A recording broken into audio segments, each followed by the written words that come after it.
What's up, guys? Vince Ryder here, and welcome to my review of Qilin.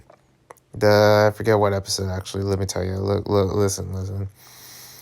I don't know which. You know what? I'm just gonna look it up. Actually, that's what I'm gonna do because I'm not professional in these streets to actually ever give professional miraculous ladybug reviews, essays, and yada yada. Take notes on notes, and I don't get paid. I don't get paid for all this. Sorry. Qilin, which is also a dragon, a Chinese unicorn, as they call it. But yeah, it's episode 20, season 4. You happy? Anyways, yeah, Qilin Magillan. Ooh, I'll make that a good rap song actually. And okay, so for this episode itself, I gotta say, I had never thought an episode would relate this much. Man, like, I don't know what to tell you, nor I care, actually. Actually, I don't care to tell you, but at the same time, I'm just going to tell you. Quillen, it's about injustice. It's about injustice. And let me tell you, last year, I got a good taste of injustice. That I lost my house. Got evicted and I'm homeless. See? And this is where I'm at. This is why you hear the racing in the background. You hear the bathroom. You hear this and that. I don't know if you can hear it. I can hear it. And I go crazy sometimes. And I'm just like, I'm trying to record a video. But it's okay. It's just a miraculous review. Not much people going to see it. But here I am recording it. I got a taste of injustice. So I felt for Sabine. I felt for Mama Marinette. No, Marinette's mama. Okay? I felt that. And also, I gotta say, I get where Marinette get her powers or instincts. It's genetics. It came from the mom. Hear that, racing? See why I had to do it? Yeah, exactly. Now I had to do it too. Anyways, but yeah, it's interesting to see this kind of storyline, knowing that, seeing how wise it would almost.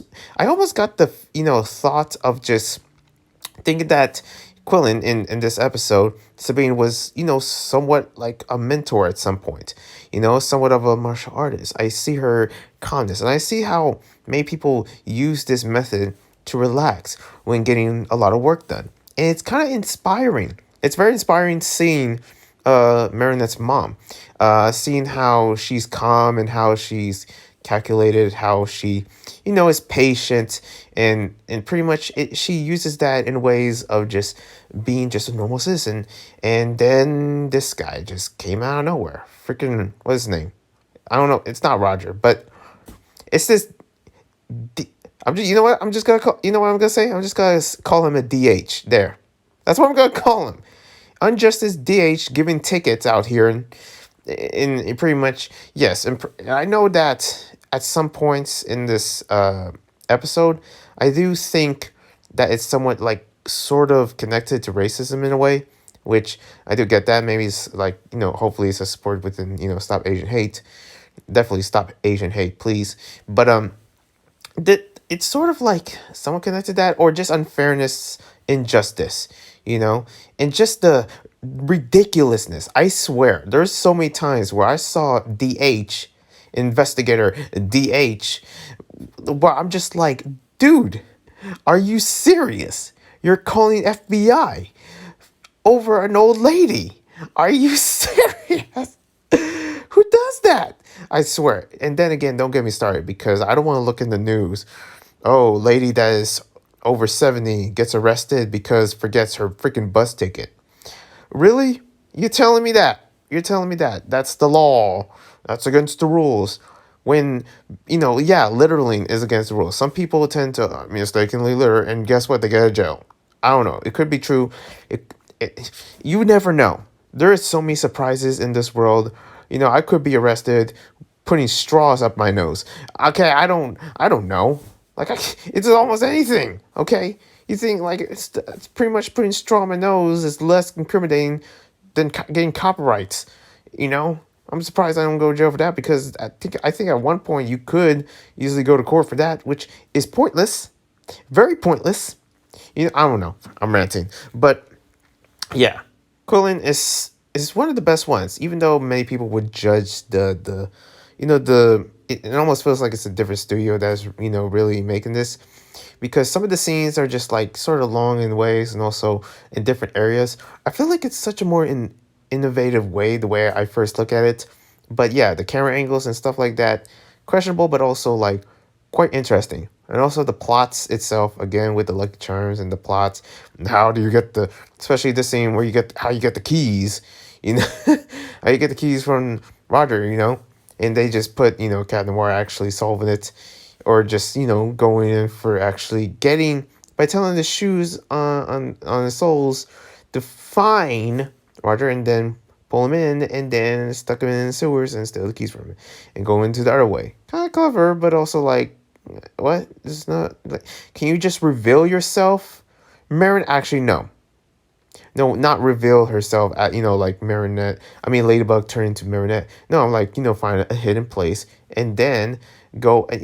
Look, all of this was basically, if I gotta put the blame here, Marinette's fault. Because yes, DH definitely his fault. That guy can, you know, I'm about to go crazy. He can go jump off. No, never mind. I'm not gonna go there. Okay, I'm reviewing a kids show. I gotta calm down. Okay, calm down, Vince. It's okay. It's okay, buddy.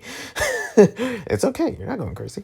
But it I feel like Marinette in some ways, because yes, it's understandable that she's a hero and she tends to make a lot of mistakes in here and there in real life, and pretty much the lives of saving others, of being a hero, is way more important.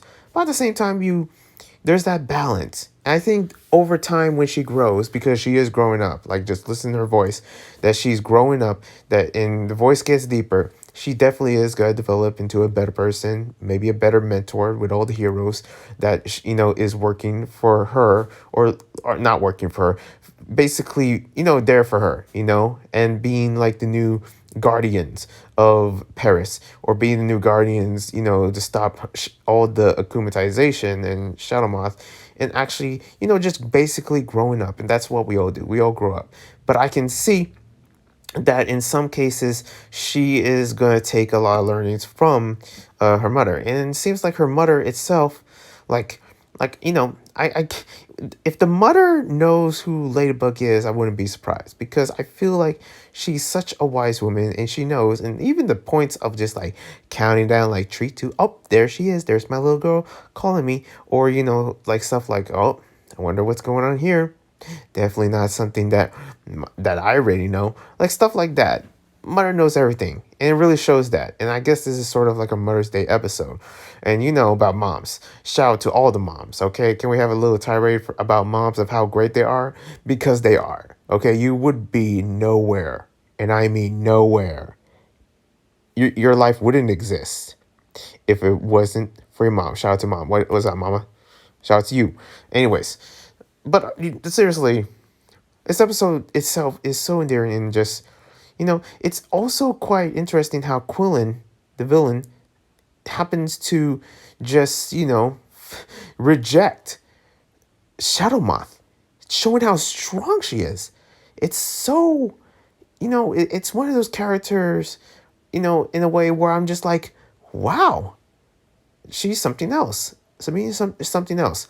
And it's amazing that she happens to be like this, angel that just, birthed one of the main characters, obviously, but also it makes sense, a little bit more sense, and it almost feels more realistic, knowing that Marinette's mom actually, is, pretty much the mother of, the main heroes, and also reasons why that she sort of survives with all this, even though that's what the show intends. It just feels somewhat realistic that way, because you see the mother, she ain't playing. You can't fool the mother, no matter what's going on. She's calm and calculated, but when crazy stuff like what freaking DH did, it goes into certain ways where it's like, that's absolutely ridiculous, but this is the cartoon world that, unfortunately, Asmin happens to be a character of Astruck's property, damn Astruck, and just throw this in there. But I appreciate Astro actually showcasing of how good of a mother she is and how well done this episode was, uh, written. So other than that, I really dig the episode. This happens to be my favorite ones. Knowing who Sabine is, knowing who the mother is, really brings out a certain development where I'm just like, thank goodness, because it's amazing that this happens to be one of the episodes that, for me personally, I just I can always watch and I can always like somewhat learn more, in ways, and I hope to see more episodes like this. I'm really interested to see something true to Dad. Let's see about that, and let's see the backstory of like how they met. Now that will be an interesting story. Anyways, thank you guys for watching. Subscribe, like, comment, all that jazz, and I'll see you when I see you with more episodes and possibly the finale. Peace.